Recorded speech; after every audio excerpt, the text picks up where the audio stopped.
Top Hill Recording Podcast, episode 209. My special guest tonight, Earl Bowman.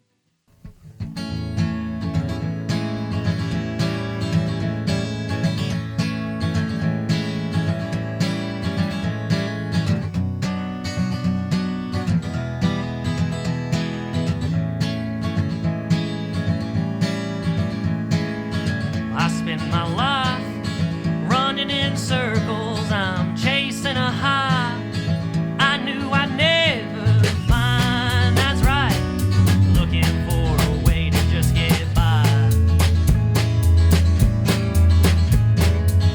By my side, she stood and loved me, but night after night I let her down again, knowing we were headed to the end.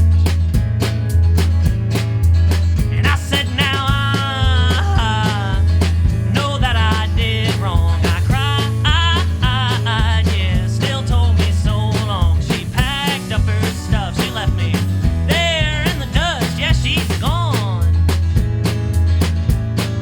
Yeah, she's gone. And I spend my days drowning my sorrow. I'm wasting away with anything I could find. That's right, looking for a way to just survive. To survive means to live lonely, and to live lonely is worse than anything at all. And I can't deny it's all my fault. And I said, now I know that I did wrong. I cried, yeah, still told me so long. She packed up her stuff, she left me there in the dust. Yeah, she's gone. Yeah, she's gone. All right, Spence, take us around.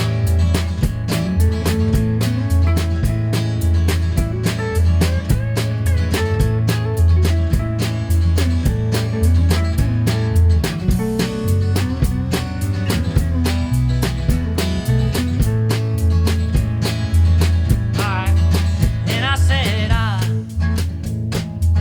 well, I know I did wrong, and, well, I cried. She told me so long. She packed up her stuff, she left me there in the dust. I said, now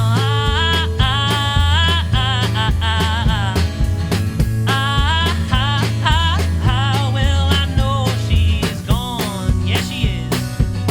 Oh, that girl is gone.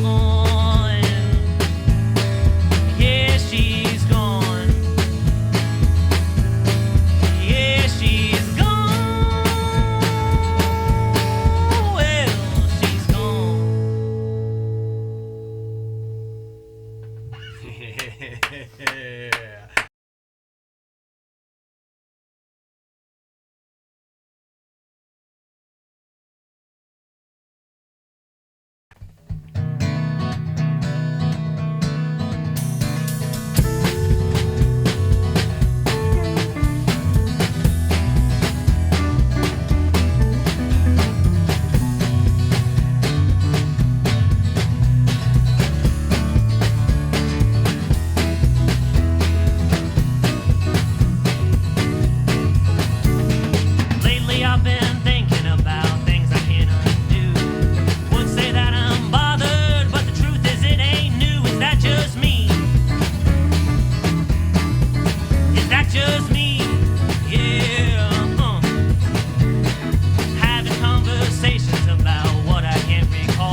crazy, my doctor says so too. I take my medication, and mostly that stays true. Is that just me? Is that just me? Yeah. I used to find it funny, but it don't make me laugh. Probably 'cause I'm so worn out, hell, life just whoops my ass. Is that just me? Is that just me? Yeah. But I don't wanna be, they wanna be. Alright now.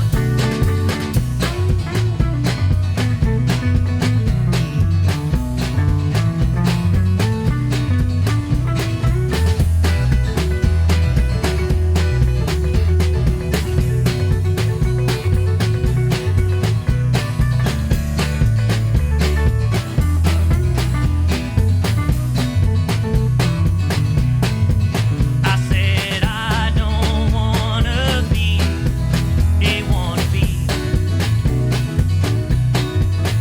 No, I don't wanna be, they wanna be. Alright now. I said I don't wanna be, they wanna be. Yeah. What's up?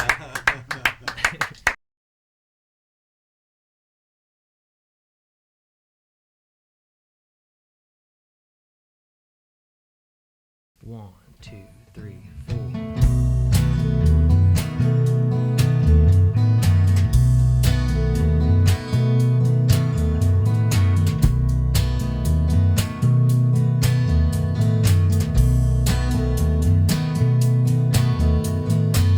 Well, some folk don't believe it. Just 'cause you don't see it, don't mean it ain't there. It's everywhere. Paranoia is rising, and I see the fear in their eyes. You know that I'm scared too. Man, what do we do? Sometimes you gotta slow it down. Just slow it down. But damn, the world's getting crazy. Need a cloud that can haze it up in this house. Better turn the lights out. 'Cause I've been feeling the pressure. Insurmountable texture is on my skin. And then it's gone again. Sometimes you gotta slow it down. Just slow it down.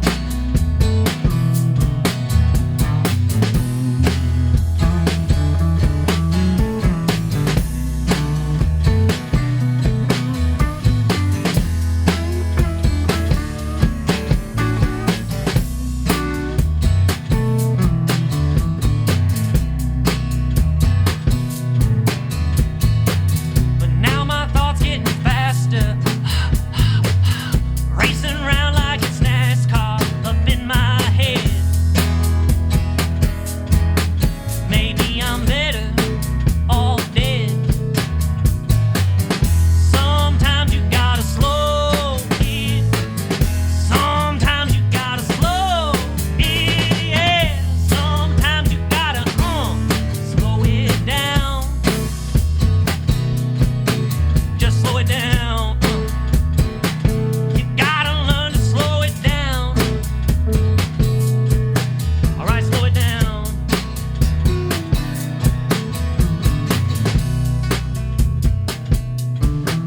Just slow it down.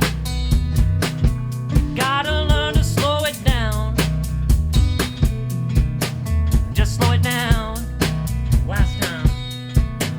Just slow it down.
something.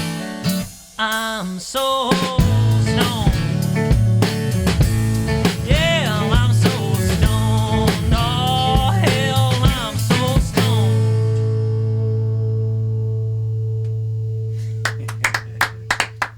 Thanks for having us on, Neil. It's like I tell you every week, I always love getting to come here on Mondays, even though I do it after work. And it's a big deal to be part of your podcast. And I know you squeezed me in to do this. We did a podcast very, very recently, you could say, and we squeezed this one in because I needed some footage, and you were kind enough to let us in. So thank you. I had enough time to change shirts. We're all good. That's all that really I know. I matters. realized that I forgot to tell you to change shirts. Well, I figured I was starting to probably stink. I was like, all right, it's time to change. I need to change. This is getting ridiculous. Dude, it's seriously my pleasure. You've been nothing but a blessing to not only me, but the podcast, to Spencer, probably most people that know you. But when I tell you it is literally the least I could do, it literally is also, well, I mean, it's the most I can do too, because I can't pay you or anything. But it's just, you've earned every second that you are in here recording anything ever. This is not a favor. I wouldn't have you in here if I didn't think you were good. I met you because you came in here, and then we did the songwriting thing. So by no means is it a favor or squeezing in or anything. It's always going to be my privilege and my honor to have you in. Not only you, but Spencer and Tom and Jason. Thank you. It was awesome little set. I always enjoy Earl Bowman set, regardless of what setting. But this setting was all. It's always cool, but it was even better to see you guys in this setting. Yeah, I was excited to come down here and play. I was interested to see how it would feel because I'm always on that side of the desk, and so the only time I've ever been on this side was by myself. So it was cool to. How did it feel? It was fun. Was it comfortable? It was comfortable. I mean, I like playing with these guys. Like we practiced this week for this, so we even kind of pared down Tom's kit, his already small kit, to match the kit that you have. So I was gonna say Tom doesn't have a huge kit by any means. No. Probably got a bigger guitar, more gear than drums at this point, I'm sure. Well, you do everything though, Tom, don't you? A little bit of everything, yeah. Have many projects, many fun. I'm sure we'll get into here in a little bit. But Earl, why don't you go ahead, since you're bringing back this time. Last time was a solo thing. It was pretty easy. In Studio A, it was a different experience for sure. I filled in that day, and then I filled in as co-host, and now I'm just here. So it's weird the way the world works. But you just got stuck as co-host. That's what happened. You got roped in. So introduce the podcast I'll start to everybody with the person that everyone that listens to the podcast would know, Spencer. What's up, everybody? I met Spencer at Mom's Music a while back. He did some work on a guitar for me, and then I walked in to do that episode that I filled in for as a guest, and Spencer was there, and I was like, holy shit, I know you. Why are you here? And then I needed a guitar player for my band, and Spencer asked for a while, and I finally heard him play. I didn't want to tell him yes or no until I heard him play. And of course. You can't. I just waited, and I finally got a chance to hear him play. And as soon as I heard him, I went over to his house. As soon as we started, I'm like, you're in the band, man. So it's great to have him. Another funny thing is just, one of those things, you just meet somebody. Here to my right is Tom. Tom plays drums for me. I met Tom through open mics. Katie did it, who we talk about a lot on this podcast, through her open mics, and we became friends. And we even jammed a little bit on a few times at open mic, just on guitar. And then I saw Tom post a video of him playing drums, just very simple little setup, and I was like, I need a drummer. And I don't know how many times I asked Tom to play drums before finally he's like, yeah, we can jam together. And that was, just over a year ago, maybe. So it was just the two of us for a while, hanging out at his house, just working through a few songs. And then oh shit, on the other side there of Tom is Jason, and hi. I've met Jason again through the open mics and whatnot, same ones that Katie did at open mics. And then I saw Jason again at the Monarch, the first Monarch open mic thing. He played a set with his wife, and it was phenomenal, and it was cool to see Jason again. And then not too long after that, he posted that he got a bass, and he's like, does anyone need someone on the bass? He's like, I just got this. And I was like, well, I just saw him play guitar, and I feel like he could hold down what I'm doing. And so I hit him up, and then it was the three of us for for a while. We did a handful of shows, just the three of us, which were very different than now that we have Spencer. I definitely like having a 4-piece better, but I feel like I feel like when you are looking for a band, ideally you want the best musicians you can find that are also the best people you can find. And I feel like I have definitely gotten a good combination of that. And so that's what means most to me. These are people I want to hang out with and I have fun at band practice. It's not like the army. It's not like we get on each other. We just like play and have fun. I always say that's what I want. Like, so even if you fuck something up, like if Spencer fucks something up, he is a little hard on himself. But you just play through it. Like, it's better to just keep on going and keep trucking than it is to worry about a mistake. And we definitely, everyone makes mistakes. We just on our live show, we just try to have fun, and that's that's my main thing, at least. No wonder Spencer likes being in your band. Every time he messes up in my band, we make him put down his guitar and run 3 sprints back to back, just like the old football days, man. I thought that's what you were supposed to do. That's not how you do it. No, yeah, we try to make Spencer have more fun. I'm like, the other day I was begging him to just move his feet. I'm like, just move your feet, man. Like, he's standing like a statue. That is true. No wonder he looks so happy to be sitting down over there. Actually, yeah, I'm very happy that we're sitting down. I don't know what to do with my hands. Yeah, see, but instead it's the opposite, but with my feet. Oh, okay. I just don't know what to do with my feet, so they just stay put. They don't go anywhere. I mean, those boots ain't light. Number one. I mean, they're not heavy though. That's why I always wore like Chucks or running shoes, so I never did it. I just could if I needed to. You know what I mean?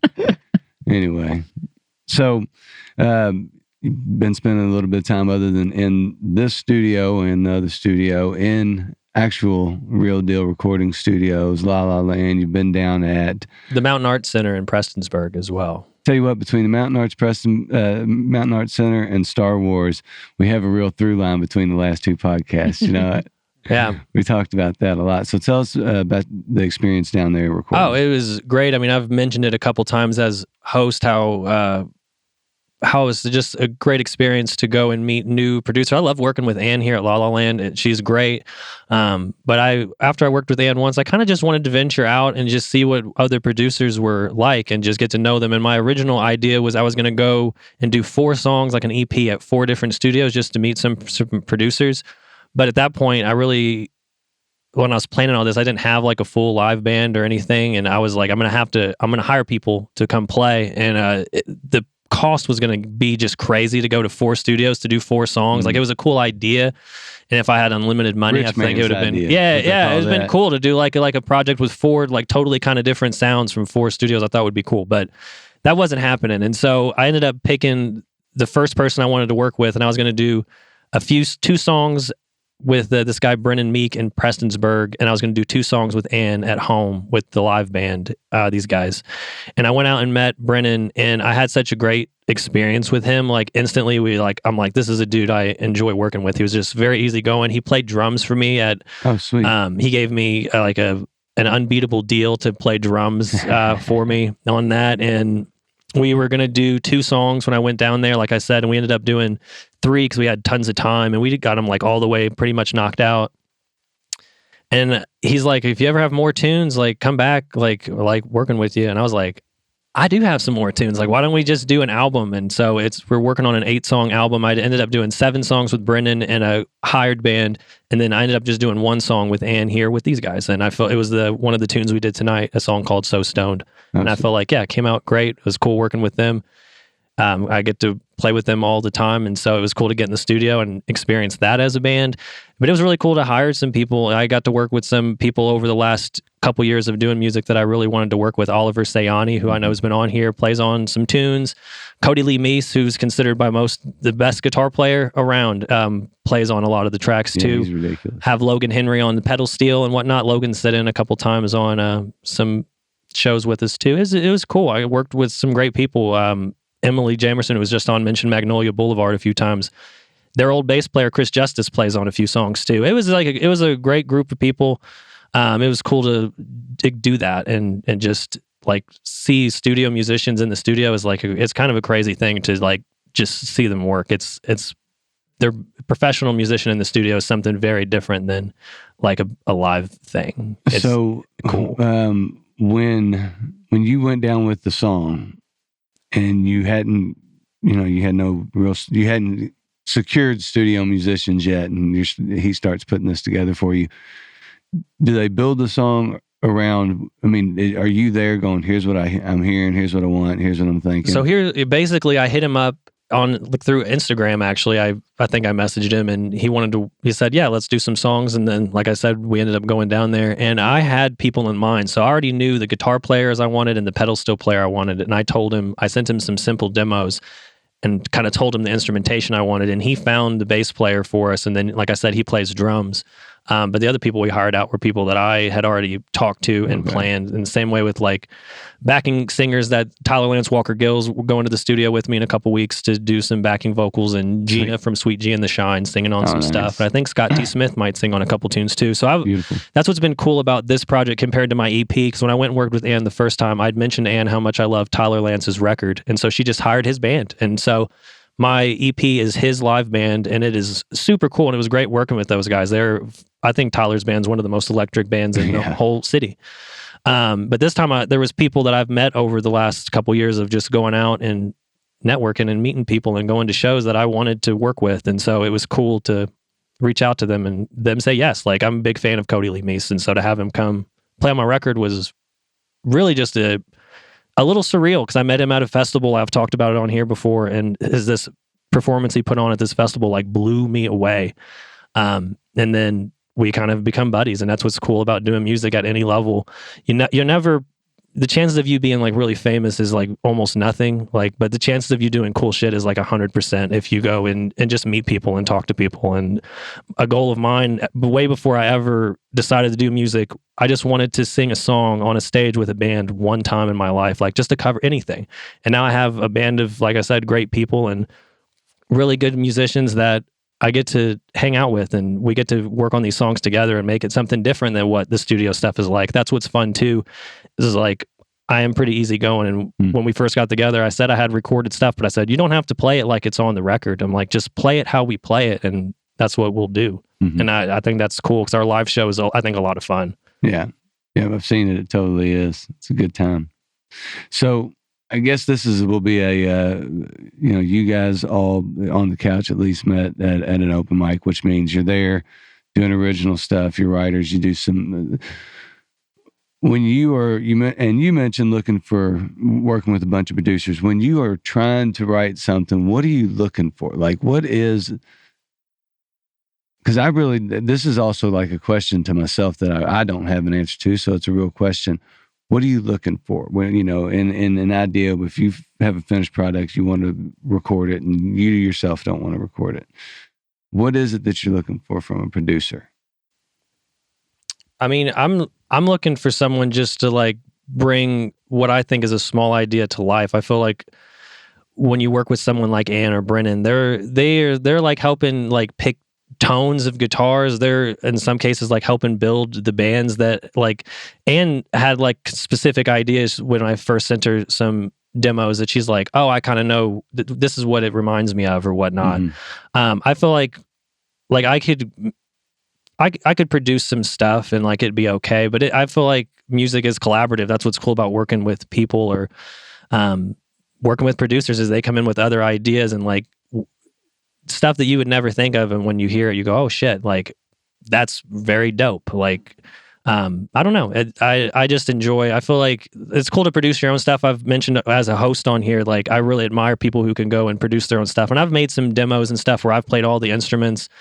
But ultimately, I need help, and I feel like that's what producers are for. Like when I listen to records and there's artists I like, I know the producers on a lot of the records that I like, and I like. There's people like even big producers who like make Olivia Rodrigo stuff. This dude, there's this other artist he works with named Chapel Rowan, who I think is amazing, and to me, it's the producer helps build those sounds. That's what they do. I think is just they help really hone in a sound. If you have a big live band. And you have I think you might not need a producer, but like we're a little band. Like we're a 4-piece band. I mean, on these records, we got keys, we have pedal steel guitar, like we got extra backing singers. I feel like producers help just like kind of rein your ideas in, if more than anything. Like I think it's good to have someone to maybe help point you in the right direction, because sometimes your ideas do need to be reined in just a little bit, depending on the sound you're going for. And sometimes on second listen, you go, I'm glad that I listened to that idea. Yeah. Tom, what about you? Like looking at producer, I feel like everything Earl said makes a lot of sense to me. For like my own stuff, I tend to have like a really particular vision, so I just want someone that'll like facilitate with the technical know-how, so I'm not, because I've like produced stuff myself before and it's a pain in the ass, and everything takes like 10 times as long, so I just want someone who can kind of make everything real easy, make it real comfortable sitting there. And I would say, maybe I'm wrong on this, Tom, but like you and like Tom's band, it's called Molly's Midnight Villains. They're a great little folk duo, but you all do have a very specific sound and know what you're going for. And so when you go to the studio, you're really more than anything hiring an engineer who's going to help get the actual a quality recording of what you have in your head. Like in my instance, I don't always have like an exact idea. I have some ideas and then they need to be fleshed out a little bit. I'm like, I know I want electric piano or whatever, but like, what is the, maybe we're going to go something grit. Like they help get like the grit in there or whatever you're going for. Sorry, I didn't mean to cut you off. You're totally right there. Yeah. How about you, Jason? Well, I think, I pretty much know what I'm looking for, when I'm going to record stuff, the sound that I want. But to work with a producer, you want somebody that's going to hear what you're trying to do, you know what I'm saying, and know how to get it there, you know what I'm saying, and know, Okay. That's a great way to put it. That is a really good way to put it. That was a very, because you're trying for something, and they can hear that, you know what I'm saying. A good producer can hear that, like, oh, I hear what you're trying to do, and they know how to make it.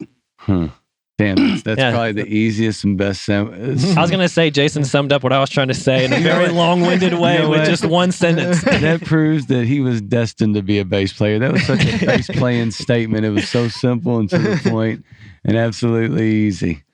All right, Spencer. So, man, you're kind of new to this side of it. You're getting on my end of it where you're helping with the setup of recording and doing those things and seeing a lot of recording and mic placement and this and that and going for sounds. Where are you at on what should you be doing to stay out of the way? What you should do to facilitate on your end, on our end, what you're looking for also on your end as a guitar player, as a production? Well, that was a lot. Sorry. It's all right. To answer your first question about 1A, about kind of staying out of the way, I at least working with the podcast, it's been definitely a really, really awesome learning tool.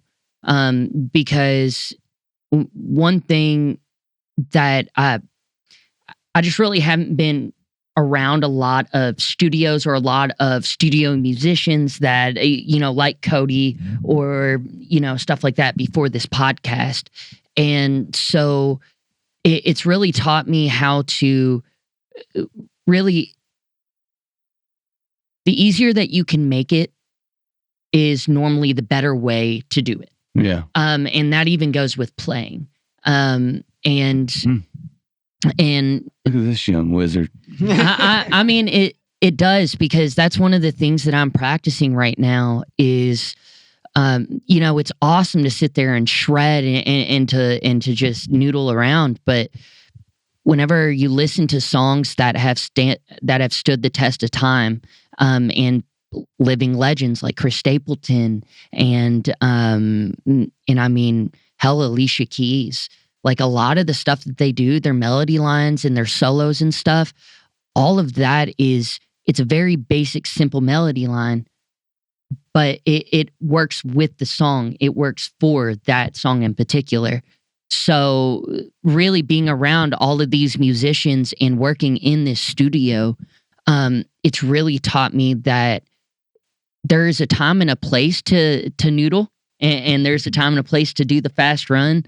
But most of the time, to the listener, it's going to sound 10 times more complicated if you play something simple rather than something complex. You know what? I'm really glad that you said that, because that totally makes sense. There's a lot of times I'm definitely guilty of it, and all of you, I think, Spencer, you write. You're in the middle of writing a song that you sent last night. Everybody writes here, so there is sometimes where you make it too complicated. Yeah, you definitely, and then you listen to some genius song. I mean, like genius. We just had Emily Jamerson in here, who has some really, really good tunes, well written, beautiful tunes, and melodically they're so catchy. On the instrument, they're super simple. There's nothing. It's not this crazy performance playing. It's just down to the basics, but it's so good. So what is it about, like, as performers or songwriters, musicians in general, that sometimes you feel like you need all this stuff to glitz it up and do all these things, when sometimes you're right, man, just be real simple. Play what's supposed to be played. Get out of the way of what's not supposed to be played. Earl saying you got all this stuff, and sometimes you want to throw it in the mix, but if you can just have somebody that goes, yeah, that's good, but not right there. How about this little bit right here, and it comes up in volume right here at this pitch, gets back out of the mix, and it's just, you barely know it's there, but it makes the whole thing. There's something to be learned about that. Something to be said about just sometimes you got to slow it down. Yeah. I mean, I try to, most of what I do is pretty simple. Like, it's a couple chords. I don't try to be groundbreaking when I write a new song. I just write whatever I feel like I need to say at that moment. And it doesn't, if I feel like, if it gets overcomplicated, I throw it in the trash. It needs to be pretty simple. Like all the songs I did today, or any songs you really hear me sing, they're not really complicated in any way. They're all catchy as hell, though. That's the thing. They're just about like what I'm thinking about. It's not always, I don't think it has to be groundbreaking. I just try to have a melody that I like and words that fit. Yeah. Yeah, I think sometimes you can, if you can allow yourself to be, I'm going to be real smart on this song. I'm going to do all this smart shit, and write this amazing chord progression. And it's just like, dude, shut up and write how you're feeling and relax and have a good, I don't know, dude. Well, I might be having a midlife crisis. I mean, I'm just now starting to do like songwriting and stuff like that, and being able to be in Earl's band has really allowed me to understand, if you do write something simple, guess what? It's a lot more fun to play it, especially with other people, because other people can get it too. Yeah. And it's like, it's not this crazy walking around, thing or song. And, there are some people out there that can listen to an incredibly complex song and just play it. But I also meant more than anything this. Now that I'm thinking about it, I don't think that whole thing came out correctly. I meant more like you can play two chords and write something unbelievably crazy. Yes. Because if you write cool shit and you write good lyrics and you write, that's what I meant. You can play two freaking chords and just have something cool. So yeah, it's not, that's more than anything what I was trying to translate. I don't know what I was talking about. All right, I'm having a breakdown, man. This solo hosting stuff is different, man. I'm not used to seeing you. I'm used to going, what, Earl? Anyway.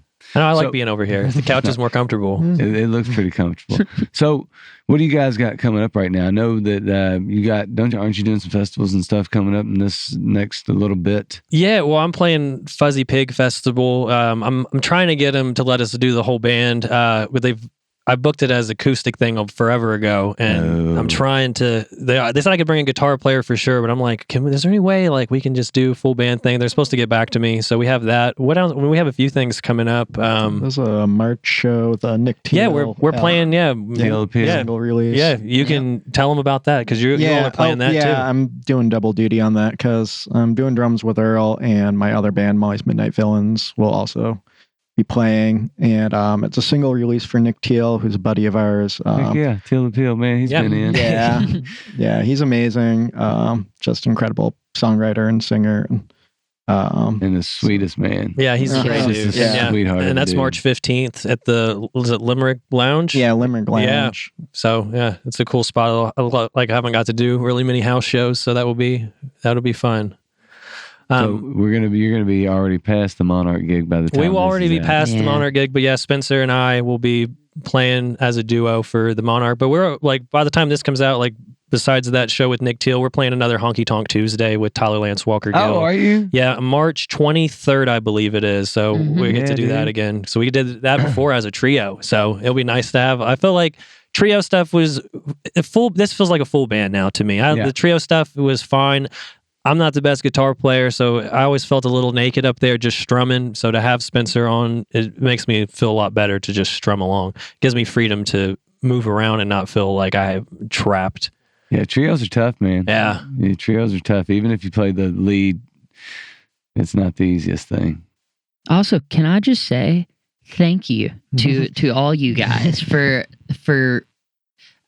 giving me the chance to come and play with you guys and then accepting me into the band, because I know, you all did just kind of just like, hey, we'll give him a shot. Let's see what happens. So I just wanted to say thank you. So Spencer, I've been like, yeah, I just want to say thank you for accepting me into the band. I do. We're glad to have you, Spencer. Yeah. Well, He's the best. He knows it. He's just always just nice about everything. try to be. And what he meant to say was, you guys are lucky to have me. Yeah. I mean, no. He is. He's my a humble guy, and I'm glad that he is, because most people that play guitar like you wouldn't be. They'd be like, yeah. So I should ask the 3 questions. Yeah, you can. No, I really can't. I want to go to Tom. Let's talk about a little bit about Molly's Midnight Villains. Yeah. Tell me the origin of that. How long have y'all been rolling? We've been playing together for like 6 years. It started out, I was just joining Molly occasionally. She was doing like long sets of covers. And then we started writing together. So it very gradually evolved into what it is now. Initially, we were just writing songs about kind of whatever. And it sort of morphed into sort of, I don't know, sort of dark folk about witchcraft and mythology and stuff like that. So yeah, we have like a more cohesive sound now than when we started out. We put out an album last year in October, the Witch Folk Codex. I'm really happy with how that came out. We went down to Sneak Attack in Lexington to record it. It was a lot of fun. We got to check that out. That sounds awesome. And Nick Teal is writes so cool. Between Molly Midnight Villains, Nick Teal, and Earl. That's going to be a killer show. It's going to be a great show. I'm really stoked. I love getting to do shows with Nick. We when I first started, I did a lot more stuff with Nick, but we don't do as many things together as we used to. Busy. Yeah, you do. Yeah, sometimes when I'm booking shows, I end up having to pitch it as like a country night to try to get him to like do it, and Nick doesn't quite fit that.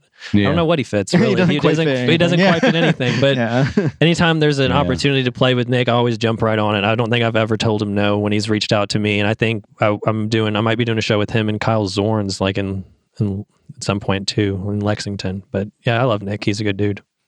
I say Jason has like I mentioned too, has a little band too. I don't know what he has coming up. Magnolia Road is the name of our band. Magnolia Road. Do you play guitar in that? Yeah, I play guitar and I write songs and stuff. And my wife sings.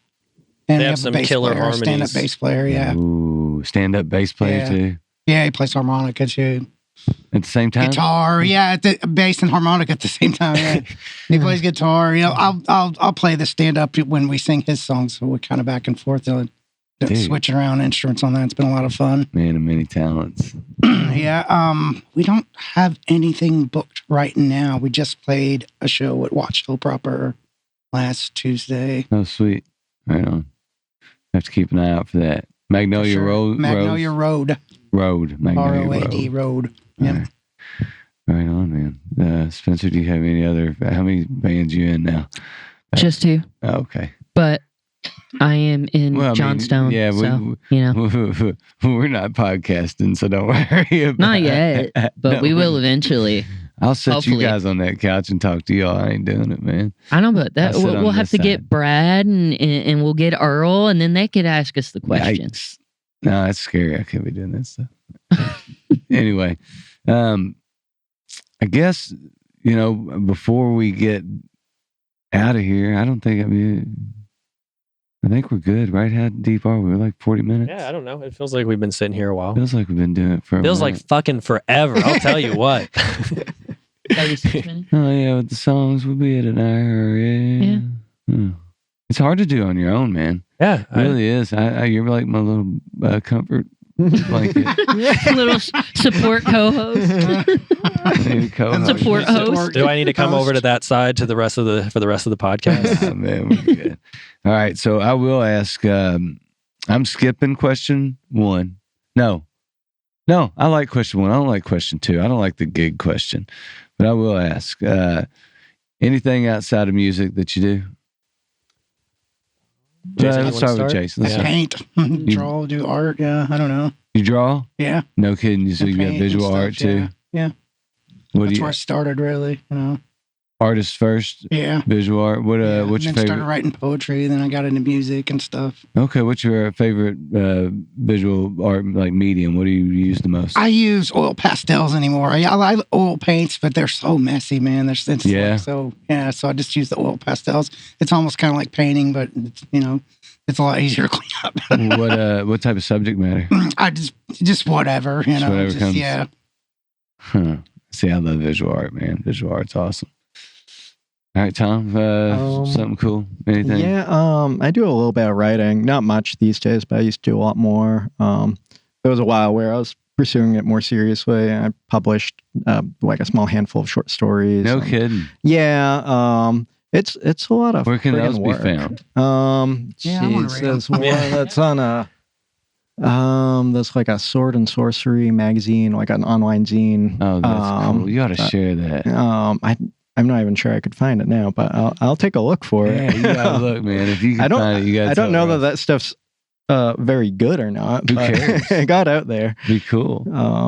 But yeah, I used to write a lot. I still occasionally do it, but now most of the time, if I'm writing, I'm focused more on lyric writing and poetry, that sort of thing. That's cool. That is cool. I'm skipping you, Earl. What about you, Spencer? Well, I'm a luthier. I do you say guitar that every work. time. No, you say that. You mention that all the time. I know. You need. I'm trying to think about something different. Something. I you have love road rage. Does that count? I do have pretty bad road rage. Does that count? I don't ever do anything, but I just scream in my car. It's crazy. Cussing, but I am obsessed with pirates. I love pirates. All right, that's good. That's a good fact. Yeah. That's a good fact. He's got all the Pirates of the Caribbean movie. Yes, I have every single Caribbean one. I say Caribbean because I'm Kentucky, but and two, I think it just sounds better. Like it's just better ring. Don't you have a? I do. I didn't wear it today because I have to clean it tonight because I'm going to Key West, which is to be a pirate. Yes, to be a pirate for a week. Nice. And see ZZ Top. Sweet. So, yeah. Right on. And it'll be my birthday. I'll be turning 23. So. Happy birthday, young man. Thank you. Happy birthday. Enjoy it down there in the West. I'll try. All right, Earl. So something, and it cannot be. I smoke a lot of weed. That cannot be your answer. That was going to be his answer. That was. Sure, that's what the answer. It was going to be something. I could tell you people something cool that you do every single day. That's okay. Well, you work with animals. You're a vet tech. Yeah, I'm a vet. Yeah, I'm like a vet tech. My wife's a veterinarian, and I work with her and her dad and her brother and his wife. We all work into their family business. See, that's some like A&E shit. You can see that shit on the. it could be a reality show. There's always something going on. It's a fun job. You get to see a lot of interesting stuff. Like, I never would have thought 10 years ago. Yeah. I've been bit. You've been bit since you started helping here. I've been bit 15, 20 times since I started working helping here. Yeah, I get bit all the time. I've been bit in the face, I've been bit in the hands, I've been bit in the back and the leg. I've been bit in the hands countless times, in the arms. Like How many of them were by dogs? Mostly I mean, like animals. Mostly animals. Yeah. Wasn't customers. Clients. Office you running here. Yeah, I've been bit by legit countless animals. That's crazy. Yeah, I mean, before that, we just put out a live at the Monarch. Spencer didn't play on that. I was right when he was joined the band, but we played with the Cody Lee Meese and Logan Henry, who I talked about earlier. But right before that show, I got bit in the finger and it ended up getting infected, and I spent the night in the hospital. One. Yeah, it was horrible. Night before Thanksgiving. It was, yeah. I spent Thanksgiving morning in the hospital, and then the doctor basically is like, if this pus doesn't come out of your finger, like, you're gonna have to come back to the hospital. So my father-in-law, who's a vet, at Thanksgiving dinner, just like, he's like, I'll squeeze it. And he squeezed the shit out of my finger, and it like erupted like a volcano. Oh my God. And it was nasty, but it felt a lot better. And then I played that show Saturday, and I got lit up to play that show. So if you listen to that recording, like, I had Brendan, who mixed it, cut out all the talking parts, because as it goes on, I start talking slower and slower, because I was lit up to make it through that. I was bandaged up. I had taken, like, they'd give me pain pills, and I'd drank some beers. I was fucked up. It was a fun show, and you should definitely listen to that EP, because it was a fun one. Yeah. Sounds good too. All right, I skip one. No, skip 2. I don't like 2. Nightmare Gig. That's not my favorite. 3. I do want to know about what you're listening to. That's definitely one of my favorite. Spencer, and you two can't say Emily Jamerson was the last local. Okay, that doesn't count. Yeah, I wasn't going to say that. All right. Spencer, you want to start the last local, regional, somebody we should know about to listen to? Last local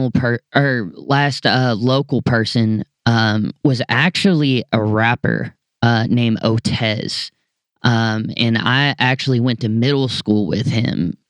His name is Stefan Dillard, I believe, is his last name. But his stuff is great. And I also went to the same middle school with his buddy. That is, I don't know exactly if he's doing just the DJ stuff or if he's also producing too, but their beats, they do them all themselves. I mean, it's killer stuff. Sweet. Yeah. So he's the last Otez. Nice. Yeah, last local guy. Right on. Good answer. Earl. Yeah, cool. If it's like local to the region, it was Kelsey Walden on the way over, who's from Western Kentucky. She's killer.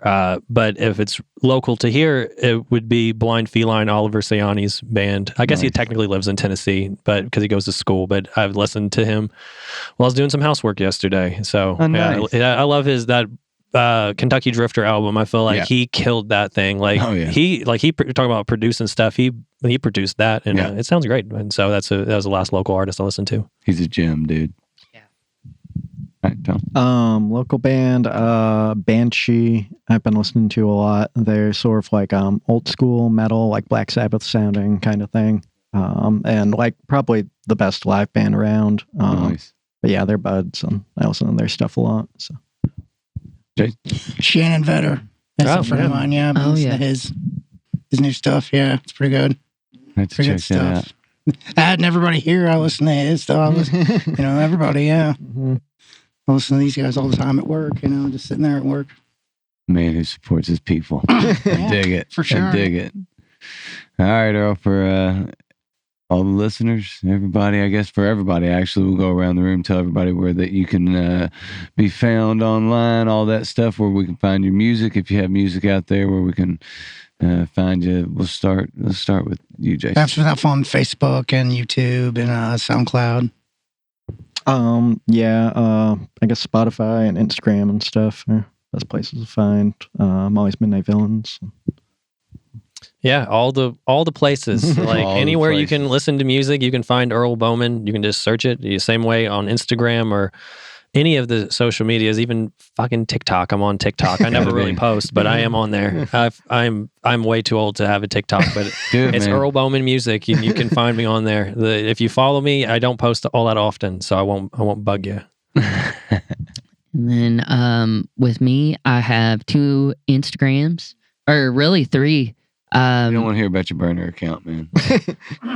It's I have a luthier account called corbins.customs.guitars. If you look up there, you can hit me up for any type of luthier work. And then my own personal, which is spencer.corbin. You can look that up for, I don't know why you would, but if you want to, you can. If you just want to hang. What is it, shoot me a DM? Slide in. But then also, I am in Neil's band, Johnstone, and you can find that. Follow that. I don't think anybody controls that account. I do. Oh, never mind. Yeah, I've been like posting stuff. You have? I don't think I follow social media guy. Yeah, and it's just at Johnstone. Shit. And you can, like any of Earl's stuff, like he said, and then any of the Johnstone stuff on Spotify and all that stuff. So, well, make sure. Thank you. Yeah, you're welcome. Follow Top Hill Recording Podcast on YouTube. Make sure you subscribe, follow on Instagram, do all that stuff, and we'll see you on the next one.